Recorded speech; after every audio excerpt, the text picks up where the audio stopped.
চলো আজ যাব একটু মলে, ব্যারাকপুরে। জামা কাপড় কিনতে পারি চাই না পারি, কিছু পরে তো ফটো তো তুলতে পারবো।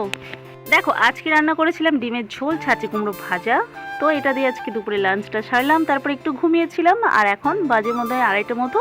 আমি এখন চললাম ব্যারাকপুরে। ছেলের জন্য প্রথমে বেশ কিছু অ্যাপেল কিনে নিলাম, আর তারপরে এখন ট্রেনে উঠে গেছি। আর যেহেতু একটা স্টেশনের জন্য, সেই জন্য আর বসিনি, সিটে দাঁড়িয়ে চলে গেলাম।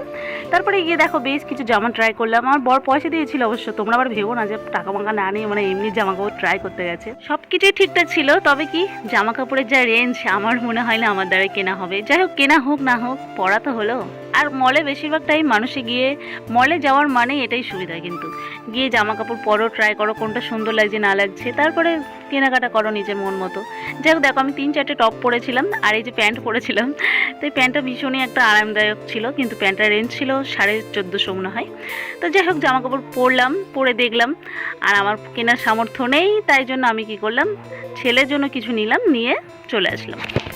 আর হ্যাঁ, টপগুলোর রেঞ্জ ছিল সব হচ্ছে 500, 550, 400। তো এই জন্য আমি আর কেনার কথা ভাবিনি, পরেই বাড়ি চলে এসেছি। এখন বাজে প্রায় 5টা মতো। দেখো দাদা বৌদির বিরিয়ানির সামনে লাইন পড়েছে কেমন, বাবারে বাবারে। খেলাম না দাদা বৌদি বিরিয়ানি, তারপরে দেখা একটা লজেন্স খেতে